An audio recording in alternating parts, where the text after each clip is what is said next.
These are my three all-time favourite football matches.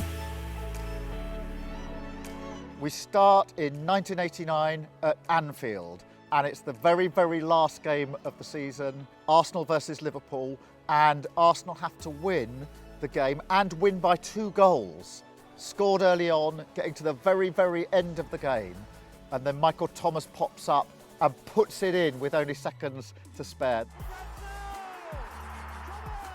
The most exciting end to a season then and since. An absolutely brilliant, brilliant time.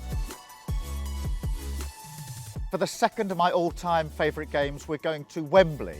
And it's England, and it's the Euros 96. Everybody who supports England remembers this. Tough game, and of course, as we all know, it went to extra time, and in extra time, Gascoigne came within a stud's length of putting the ball in what I remember was a pretty open goal. We were just in the stands up, almost on top of him as he missed that goal, agonising. And then, of course, in the end, we went out on penalties. But that was a phenomenal England team.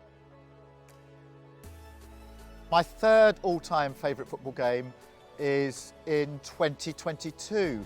And this time we're going to women's football. It was the semi-final of the Euros, and England were playing Sweden, and it was at Bramall Lane, and I went with my wife and our 2 children, including my 11-year-old girl. I couldn't believe the teamwork, the unity that those women had. They're absolutely phenomenal, won brilliantly, and then at the end wouldn't come off the pitch. It was such a big night up there because they were through to the final at Wembley, and for all those years we'd been saying football's coming home, and the women's team were bringing it home, and so it was an absolutely special night to see my daughter watch the women play, and when they wouldn't come off the pitch afterwards because they were celebrating too much, she was absolutely intensely focused on them, and I think that inspiration as a dad to watch that was just absolutely brilliant. We went on to watch them again actually just a few weeks ago at Wembley. They took on the US, so you had the European champions in England versus the world champions